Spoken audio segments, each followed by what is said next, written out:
All right, welcome back. Let's get another opinion now on that drama that played out in Edo State. I'm now being joined on the program by Onyekachi Ubani, who is a lawyer and, of course, used to be the second vice president of the Nigerian Bar Association. Thank you very much for coming on the program. Thank you, Deji. Give me your own take of what actually happened in Edo State.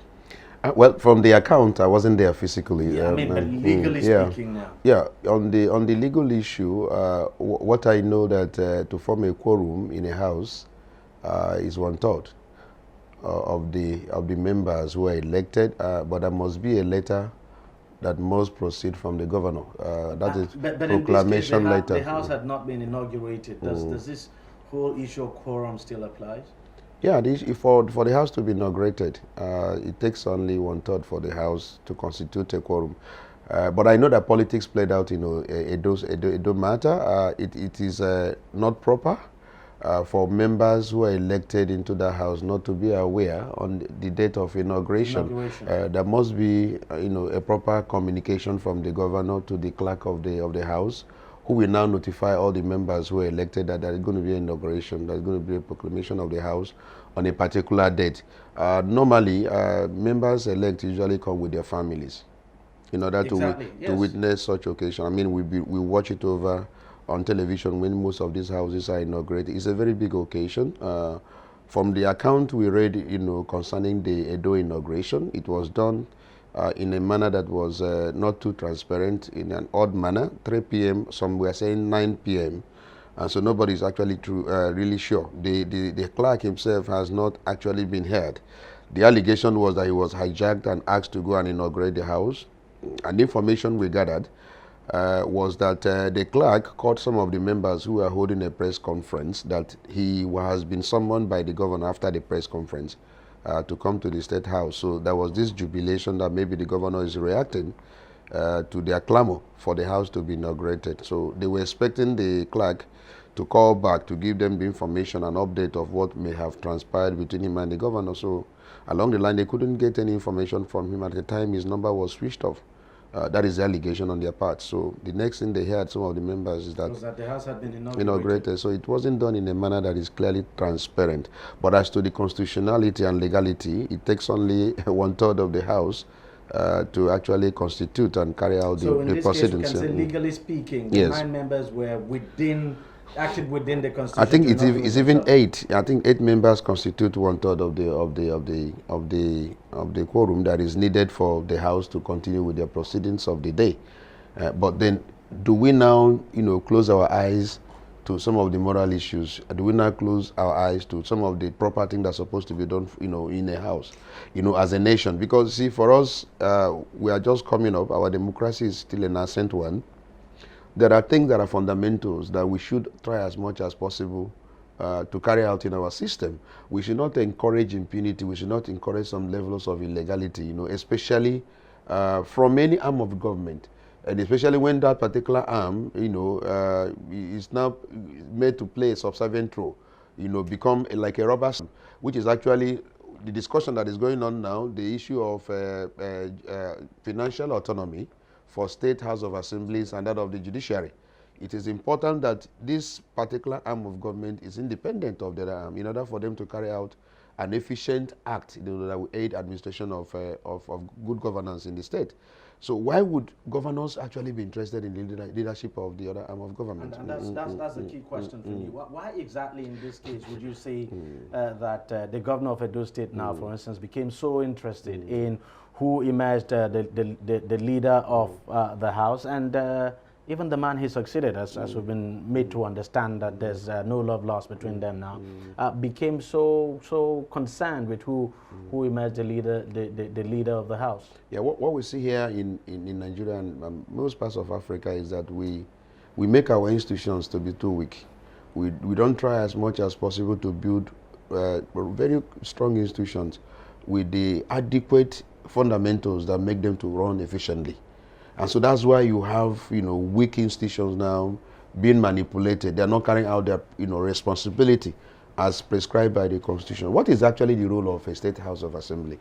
Is to ensure that they enact laws that govern that particular state the issue of appropriation of the financials of that state, then checks and balances. Could it be that the governor, as has been said, you know, the governor was scared that, you know, because we're talking about the same party here anyway. I mean, the members, almost the entire members are members of the APC. That the governor was scared that the House was going to be used against him, probably impeach him or stop him from. And how was that going to happen? Yeah, the allegation is that the former governor, who's now the chairman of the All Progressive, yes. Fine, most of the members that came into the House were from him. Most of the leadership of the party at the state level also were his nominees, including the governor himself. The governor is a beneficiary of course, Beautiful. And so there is this allegation also that the majority of the members who have been elected would prefer a particular person to be the speaker. And that person, the speaker, owes allegiance to the former governor, who you have rightly pointed out, no love lost between the governor and that of the chairperson.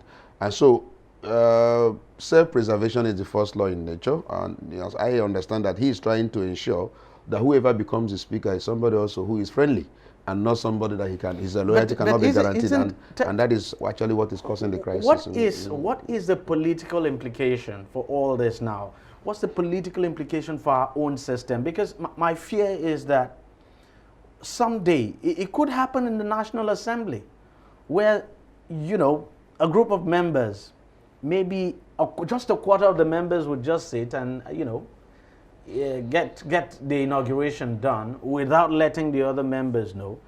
Isn't this setting a very bad political precedent? I tell you that is a bad precedent. There are things we should not encourage, especially if we are saying that this is a government of change. There are things in the time past we have condemned. You know, things like this, you know, issue of impunity, doing it, you know, under the guise that we are, you know, following law. Whereas if you look at it in reality, holistically, you find out that even though you have satisfied the requirement of law, there are other issues, indices you have not satisfied.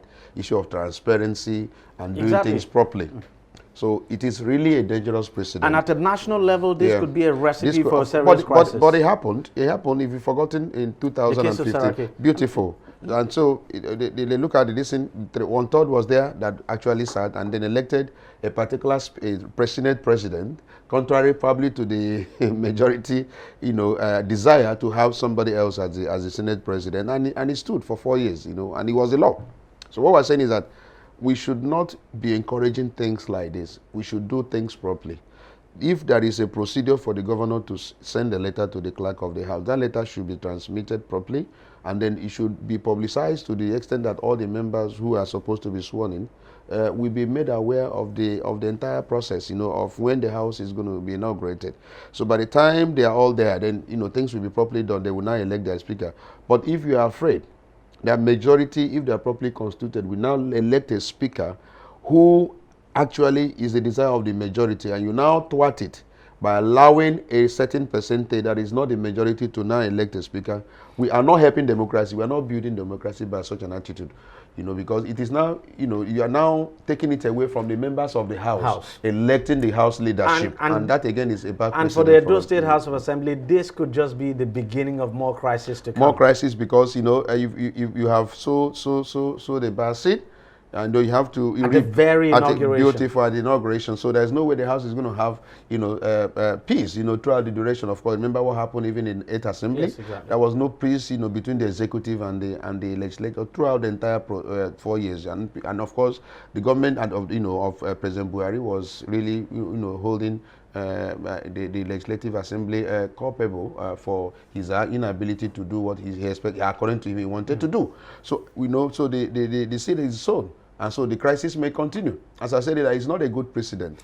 Another case I want you to help us make sense of, that of Bauchi. How, yes. I mean, where you know, of course, we all know what happened there. The members of a political party, the PDP, absolutely in the minority. And just decided to go inaugurate themselves. And how do you rationalize that? What is playing out, you know, is about politics of survival, and is rooted in the fact because the governor, of course, it's in the minority and the majority. But is it a tradition that if you are the governor and you belong to party A, that the entire members of the National Assembly, or you should have a majority in that assembly? Well, can't we play a politics of the governor being in a different political party as the members of the House of Assembly? The evidence of lack of political maturity, plays out in all this.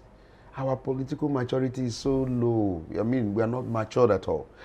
Because it doesn't take anything for a good governor who is probably from a minority political party to give the state good governance. With cooperation, or even members of the House who belong to the opposite or different political party, the interest of the state now becomes a priority. When people emerge, either in the executive level or the legislative assembly, the interest of the state now is key. But here, it is self-survival. It is politics of interest, politics of individual. Selfishness now plays a vital role. And so, you have to secure yourself. So, if you are from a minority as a governor, and the majority are from the opposite political party in the legislative assembly, you have to watch out, because the allegation is that the next thing they're going to do is to impeach you and bring in a speaker now who happens to be from the majority political party now to be the governor. So this issue of not caring for the state, not coming for good governance, not caring for the dividends of democracy you give to the people, but playing a politics of selfishness is actually what you actually prevail, and that is why things like this do happen. Of course, the man himself is from a minor political party and is the governor, so I'm sure he must have gotten this idea that if I allow the House to be constituted in a manner that the majority... But it's going to be very difficult for him, because the members of his party in the House are so much in the minority. I think they don't even constitute. I think it's 11 over 30-something. 30-something, exactly. Beautiful. So they now, met and then elected a speaker different from the majority decision. But that again is fundamental. And then the other guys also went and elected their own speaker. But let me tell you this, it's a fundamental flaw. And we've been doing it over time, and we have allowed it to prevail. The normal thing is that it is the members of the House that determines the leadership. It is not even the political parties. The political parties have no role. They can recommend. But it's those who are elected that will sit in that chamber and determine who is their leader. And that is a constitutional requirement. But over time now, we are seeing what is now playing out. As I said earlier, with Saraki's example, now other states now are following that method. They now do it in such a manner that shows lack of transparency, in secrecy, and before you know it, minorities, so far they satisfy that requirement of 1/3. Maybe we have to probably amend the constitution to now say it may take 2/3 in order to elect a speaker, so that we avoid all this problem of having minorities now deciding who now emerges as leadership of the House. I think there's a particular state where the speaker is actually of the APC and the governors of the PDP, and things went well. And went well, because that's when, if you have people who understand the role of governance and why they are even elected in the first place, that the interest of the state supersedes and overrides every other parochial interest. If they have that understanding, I see no reason why I cannot work even with hostile dissent. The most important thing is all of us are working towards the interest of the state and ensuring that people get good governance. If you do it that way, there won't be any problem. But when you come and your intention is to come and steal, your intention is not to give people good governance, so you must be afraid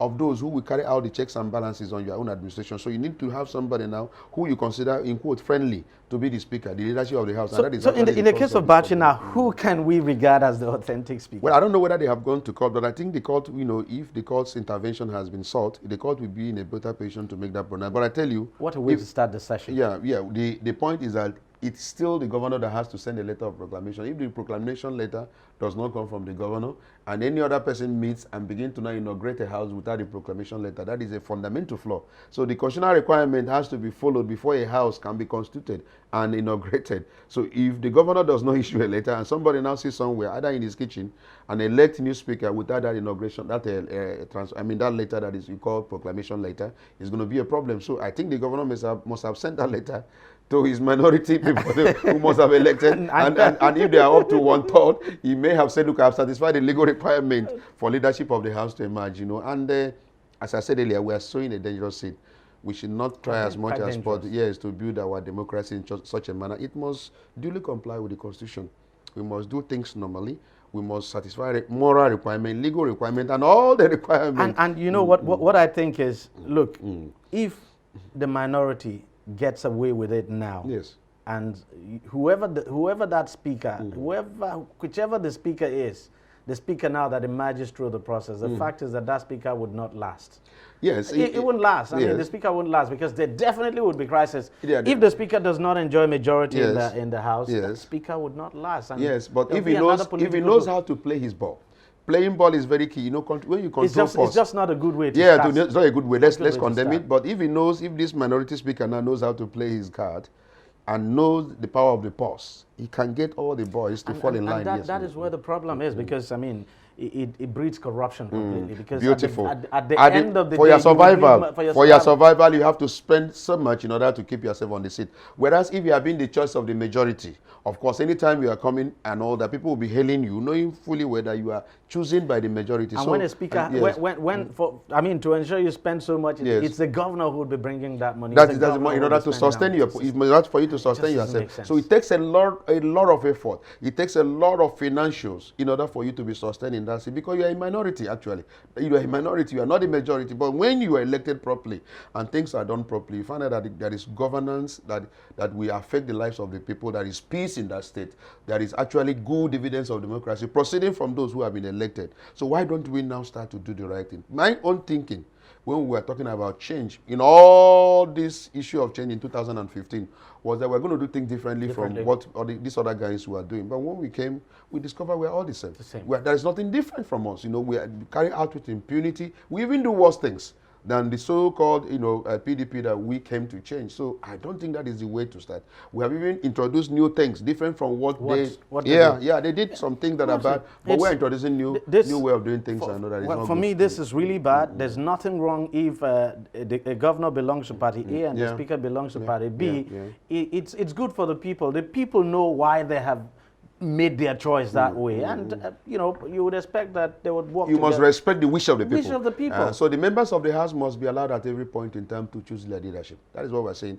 Now that the new movement is towards independence, financial independence of the State House of Assemblies, let's believe that when that money gets to them directly, we will now begin to have good leadership that will emerge, that will checkmate the excesses of the governor and carry out checks and balances and carry out the issue of oversight function, which is part of their responsibility, and give people good governance, because governors quite unfortunate are becoming too powerful, and these guys go cap in hand begging, and at the same time they begin to do their whims and caprices contrary to the wishes of the people. And quite unfortunate. I remember the last time during the last constitution amendment that this issue came up of legislative autonomy, and they rejected it. Even recently the local government chairman, even in Ebonyi State, the local government chairman, that money is supposed to come into the account. So we don't need the money. We don't need the money. Let the governors control. So tell you, it's baffling. How do you explain that? They took away their brand. Because they want to remain loyal. Because they are being appointed. How do you explain that? They are being appointed. The lawmakers were supposed to vote and they said no. Yeah, because voted against they are the stooges of the governors. Most of them were not properly elected, and so that this internal threat, if you speak contrary to what the governor says, then you are going. Of course, you can't be returned second time and all that. So it's this issue of survival, issue of poverty in the land and all that makes us, to behave as if we are no longer human beings. We don't even think anymore. But I think that with time and with this kind of fundamentals, that have been put in the system, we will begin to correct all those anomalies and get a system that is working and be like other nations. That's very key to me. Very key to me. Mr. Bane, thank you very much for coming on the program. My pleasure. Thank you very much for your thoughts. I appreciate you. Well, that's it on the program. If you want to watch it again, it's simple. Just go to our website, tv360nigeria.com. You'll see this program and lots more there. You can also follow the program and join in the conversation on our various social media handles. And well, thank you very much for watching. I'll see you again next week. Bye-bye.